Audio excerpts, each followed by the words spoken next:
Enjoy करिए guys, मजा आएगा आपको। प्रश्न है, शुरू करते हैं, फिर हम बातें करेंगे अंत में।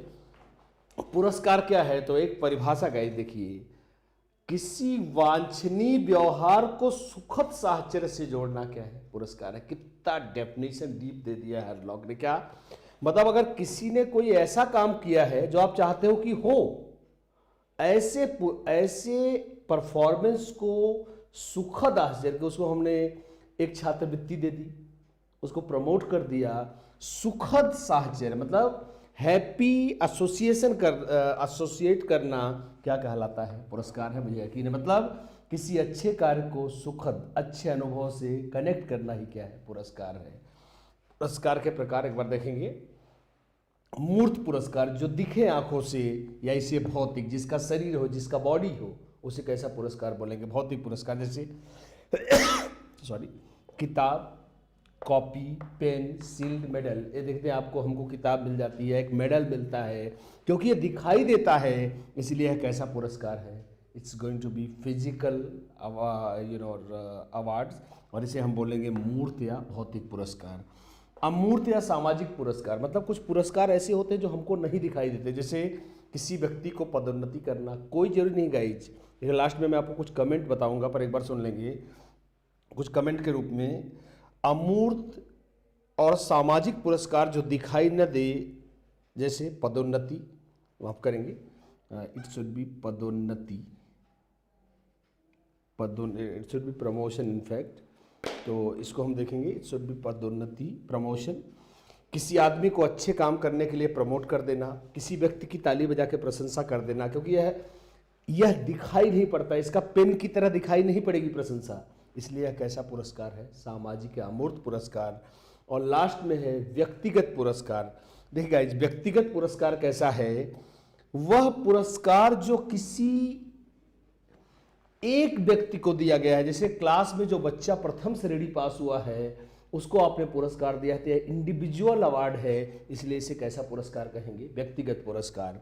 और अंत में आएगा सामूहिक पुरस्कार, जो पूरे ग्रुप को दिया गया है, तो गाइस ऐसे पुरस्कार को हम ग्रुप अवार्ड बोलेंगे। जैसे क्रिकेट की विजेता टीम के खिलाड़ियों को पुरस्कार देना कैसा पुरस्कार है? सामूहिक पुरस्कार है। और देखिए गाइस, जब आप पुरस्कार दे रहे हैं तो कैसे, क्या बात ध्यान रखेंगे? पहला, एक बार देखेंगे, पुरस्कार देते समय जरूरी बातें। पहला, पुरस्कार ज़्यादा महंगा ना हो, बच्चे को ज़्यादा महंगा पुरस्कार मत दें वरना वो बिगड़ जाएगा। दूसरा, पुरस्कार हो सके तो नगद ना दें, मतलब अभी नहीं कि आप पुरस्कार में लंबी अमाउंट दे दिए हो। बच्चे को कक्षा 1 के बच्चे को टॉप करने के लिए 8 लाख का पुरस्कार दे दिया है, अब उसने कार खरीद ली, अगले दिन से स्कूल ही नहीं आ रहा है, गया मम्मी के साथ शॉपिंग कर रहा है। पुरस्कार में ज़्यादा अमाउंट हो सके तो नकदी पुरस्कार ही ना दें। अगला, हो सके तो पुरस्कार सामूहिक देगा। इस कभी कभी क्या होता है, छोटे बच्चे स्वस्थ प्रतियोगिता को नहीं समझ पाते। अब सुनिए, आपने आजकल एक नए पुरस्कार नाम सुना होगा, सांत्वना पुरस्कार। जैसे अब कक्षा 1 में बच्चा, आप सारे बच्चे खेलते हुए आते हैं, अब क्या देख रहा है कि टेस्ट में एक बच्चे को इतनी बड़ी ट्रॉफी मिली है, अब बगल वाले को नहीं मिला, वो नहीं समझ पाता कि इसने बढ़िया प्रदर्शन किया इसलिए इसको मिला है, मैंने नहीं किया। वो समझता है नहीं यार, इसके पास है, मेरे पास क्यों नहीं है। तो आजकल आपने देखा होगा कि जैसे छोटे छोटे जैसे डीपीएस जैसे स्कूलों में सारे बच्चे, एक की ट्रॉफी इतनी बड़ी है, एक कुछ छोटे सारे बच्चों के लिए छोटी छोटी ट्रॉफियाँ आती है, यूँ निकले मेरे पास भी है। अब वो ये नहीं समझ पाता इसमें, तो कहता नहीं यार चलो सबको मिला है। तो हो सके पुरस्कार को क्या दें, ग्रुप में दें, सामूहिक पुरस्कार दें। पुरस्कार अमूर्त, हो सके तो मूर्त पुरस्कार कम दें, क्योंकि देखिए क्या होता है कि बच्चों में ईर्ष्या विकसित। जैसे बच्चे को ये पुरस्कार हमने दे दिया, अब ये पुरस्कार हमने दे दिया बच्चे को, ठीक है।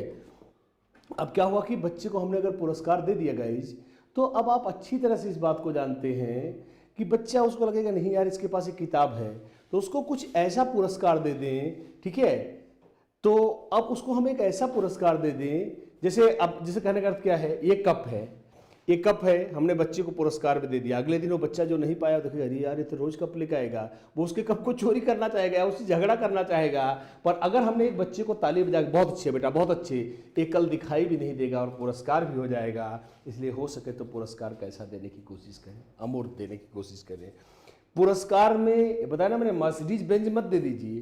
पुरस्कार में दैनिक जीवन की या पढ़ाई लिखाई, किताब दे दिया, कॉपी दे दिया, एक ड्रेस दे दी, दैनिक जीवन की वस्तुएं दे, छोटी छोटी। गाइज मैंने आपको बहुत सारे लेक्चर में बताया, बहुत बड़ा प्रिकॉशन है। छोटी छोटी बातों पर पुरस्कार न दे। छोटी छोटी बातों पर पुरस्कार न दे, इसका गाइज मतलब क्या है कि अब मैंने आपको बताया था कि आप अपने बच्चे, आपके बच्चे ने एक छोटा सा काम किया, ले बेटा 50 रुपये पुरस्कार ले। एक दिन गाइज ऐसा आएगा आप हंसोगे। मैंने आपको कई लेक्चर में बोला कि अपने बच्चे से एक गिलास पानी मांगने के लिए आपको 500 रुपये देने पड़ेंगे। उसके बाद वो बोलेगा पहले पुरस्कार दो तब तो पानी ले आऊँ। इसलिए गाइज छोटी छोटी, और पुरस्कार से लाभ, पुरस्कार से प्रमुख लाभ क्या है? अगर अच्छे प्रदर्शन को आप पुरस्कार करोगे, बंदा प्रोत्साहित होगा और उसको दोहराना चाहेगा, प्रेरित होगा। अन्य विद्यार्थियों के लिए सीख होगी, प्रेरणा की हमें भी इसी के जैसा प्रदर्शन करना चाहिए। विद्यार्थियों में पुनर्बलन क्या होता है? अच्छे प्रदर्शन को मजबूत करना ही क्या है। जैसे मुझे 90% मिले हैं और आपने मुझे पुरस्कार के स्वरूप में कुछ मेरे कोर्स की पुस्तकें दी है, या मुझे एक छात्रवृत्ति दी है, मैं गरीब घर से हूँ, या मुझे और बेहतर अध्ययन के लिए छात्रवृत्ति दी गई है, तो मैं चाहूँगा कि यार मैं इस प्रदर्शन को और बेहतर करूँ। पुनर्बलन वही होता है, अच्छे व्यवहार को बढ़ावा देना। और अगला क्या है? वांछनीय व्यवहार को बढ़ावा, जैसे बोल ही चुका हूँ। जो आप चाहते हैं कि बार बार घटित हो, अगर आप उसको पुरस्कृत करोगे तो अपने आप मजबूत होगा और इसे क्या मिलेगा? बढ़ावा मिलेगा। लेकिन गाइस यह सेक्शन और भी इम्पॉर्टेंट है, पुरस्कार से कुछ हानियाँ भी हैं और कुछ बहुत मज़ेदार। पहला, ईर्ष्या को बढ़ावा। बगल वाले बच्चे को मिला है, उसको नहीं मिला है, वो सोच रहा है आप, मतलब उसको लगता है, उसको देख के बच्चे कन्नी काटने लगते हैं, यार हटाओ यार, एक ग्रुप से अलग है। कई बार अच्छे प्रदर्शन करने पे भी क्लास के बच्चे दूसरे बच्चों को अवॉइड करने लगते हैं। तो चांस है कि बढ़ावा मिल सकता है किसको? ईर्ष्या को। दूसरा क्या है? पुरस्कार पाने के लिए अनुचित साधनों का उपयोग। बताने की जरूरत नहीं गई, मुझे वो 3 इडियट्स का चतुर रामलिंगम याद आ गया, और आपको बताने की जरूरत नहीं है। एग्जाम की रात वो क्या करता था यहाँ बताने लायक भी नहीं है, आप सब जानते, इतने बुद्धिमान है। चतुर को वो डायलॉग जरूर सुनाऊंगा। चतुर को मालूम था या तो अपने नंबर अच्छे ले आओ या दूसरे के नंबर घटाओ। तो गाइज वो क्या करता था? अनुचित साधनों का प्रयोग। आपको वो बताना भी नहीं चाहता, आप उस बात को समझ रहे हैं गाइज। पुरस्कार पाने के लिए अनुचित साधनों का प्रयोग करना। और अगला, पुरस्कार के कारण दुश्मनी। अब वही हुआ गाइज कि हम क्या देख रहे हैं कि राम को लगातार पुरस्कार मिल रहा है और हम कई दिनों से चाह रहे हैं कि हमको पुरस्कार मिले, पर हमको नहीं मिल रहा है। तो आज हम 20-22 लड़के खड़े हैं चौराहे पर, हॉकी लेके कि राम दिखे, उसको हाथ पैर तोड़कर हॉस्पिटल में भर्ती करवा दें ताकि वो एग्जामिनेशन बहुत तक न पहुँच पाए और इस बार हम टॉप कर जाएँ।